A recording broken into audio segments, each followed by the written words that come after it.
আজকের খাবার এই বেগুন, আর এই বেগুন রান্না করেছিলাম ডিম দিয়ে, আর এটা খেতে খুবই মজা ছিল। আসসালামু আলাইকুম, welcome back to my another blog. তো আপনারা কেমন আছেন? আলহামদুলিল্লাহ, আমি তো ছোটো মেয়ে ভালো আছি। তো এই বেগুন দিয়ে আসলে ডিম কীভাবে রান্না করা হয় সেটা কিন্তু আজকে দেখাবো। মূলত অফিস থেকে একটু আগে ছুটি হয়েছে, ছুটি হওয়ার পর মূলত অফিস থেকে ভাবতেছিলাম কী রান্না করা যায়। তো ডিম আর একটা বেগুন নিয়ে আসছে আসতেবেলা। তো এগুলোর এখন আসলে রান্না করার জন্য, তার জন্য আসলে এই গ্যাসের চুলায় ডিম সিদ্ধ চড়াই দিছি। আসলে বাসায় গ্যাসের সমস্যার জন্য গাজীপুরে সব জায়গায় গ্যাস কাটতে দিছে, তো আমগরে এনেও কিন্তু সেরকম কাটাই হয়ে গেছে।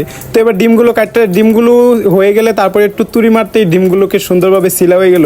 তো এদিক দিয়ে বেগুন আর আলু কাটতে নিছি, দেন বেগুন আর আলু কাটা হয়ে গেলে মূলত এখন আমি ডিমগুলোরে বাইজে নেবো। তার জন্য কড়াইয়ে তেল দিয়ে দিলাম, আর তেল দেওয়ার পর এই ডিমগুলো দিয়ে দিব। আর ডিম আর এই তেল একসাথে মিক্সার করার পর এগুলো ভালোভাবে রান্না করে নিবো। আর এদিক দিয়ে রান্না হয়ে গেলে মূলত আমার এই ডিম ভাজা হয়ে যাব। আর ডিম ভাজা একটু সুন্দর দেখার জন্য দিয়ে দিলাম হলুদ দিয়ে দিলে কিন্তু ডিম ভাজার সৌন্দর্য বেড়ে যায়। তো এদিকে কিন্তু আমার হলুদ দেওয়া শেষ। তো ডিমগুলো সুন্দর হয়ে গেছে। এবার ডিমগুলো উড়ে রাখলাম, মূলত ডিমগুলো উড়ে রাখা তারপরে এনে পেঁয়াজ দিয়ে দিব। আর এই পেঁয়াজগুলো একটু তেলের মধ্যে টাইলা নিব। আর তেলের মধ্যে টালা নেওয়া শেষ হয়ে গেলে মূলত আমার এই পেঁয়াজ কালা হয়ে গেছে। তো এখানে এখন স্বাদ মতো মরিচের গুঁড়া দিয়ে দিব, হলুদের গুঁড়া, আর স্বাদ মতো দিয়ে দেবো পানি আর লবণ দিতে ভুলে গেছিলাম, তারপরে দিয়েছিলাম, তো পানি দিয়ে দিলাম, তো যেন এটা না পুড়ে তার জন্য আর কি। তো আসলে আমি আমার রান্নাতে কোনো বাটা মশলা ইউজ করি না, কারণ যেহেতু আমি ব্যাচেলার থাকি, তো বাটা মশলা ইউজ করা লাগে না। তো এদিক দিয়ে রান্না হইতে থাক, কিছু কষানি হয়ে থাক। এদিক দিয়ে কষানি হয়ে গেছে, এবার এর মধ্যে ডিম দিয়ে দিতে হইব। তো ডিম দেওয়ার আগে ভাবলাম একটু সবজিগুলো দিয়ে দিই। আজকে সবজিতে মূলত আলু আর বেগুন ছিল। আলু আর বেগুন দিয়ে কিন্তু ডিম রান্না করলে ডিম খুবই টেস্ট হয়, কারণ এখানে বেগুনগুলো একটু ঝোল টাইপের হয়ে যাবে, আর আলু তো একদম মাখা থাকবে, তার জন্য কিন্তু খেতে খুব মজাই লাগবে। তো আজকের রান্নাটা বেগুন আলু দিয়ে ডিম রান্না করতেছিলাম। আর এখানে কিন্তু সবজিগুলো ভালো করে কষানো হয়েছে। সবজিগুলো কষানো শেষ হয়ে গেলে মূলত আমি এখানে ডিমগুলো দিয়ে দিব।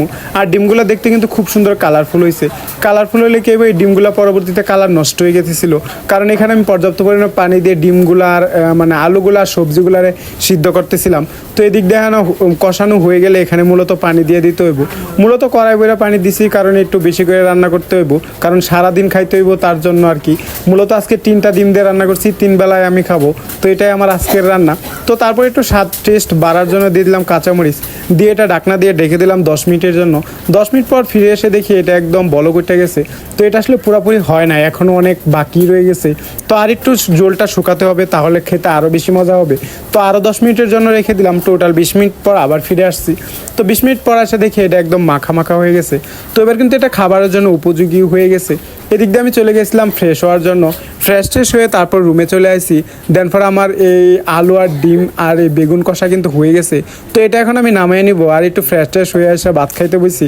প্রথমে প্লেট খলাইলাম, খলায় আসলে ভাত বেড়ে নিব। ক্যামেরার সামনে আসলে ইদানিং আমার হাসি পায়, কেন জানি তা বুঝতে পারছি না। তো এদিক দিয়ে ভাত বেড়ে নিলাম। ভাত বেড়ে নেওয়ার পর আমার তরকারি বেড়ে নেওয়ার পালা। আর আজকে তরকারিটা দেখতে যতটা লোভনীয় হয়েছে, খেতে কিন্তু ততটাই স্বাদ হয়েছিল। তো প্রথমে একটা ডিম নিয়ে নিছি, আর ডিমে নিয়ে নিছি পর্যাপ্ত পরিমাণে সবজি, আর সাথে একটু ঝোলও নিয়ে নিছি, যাতে খেতে একটু বেশি ভালো লাগে।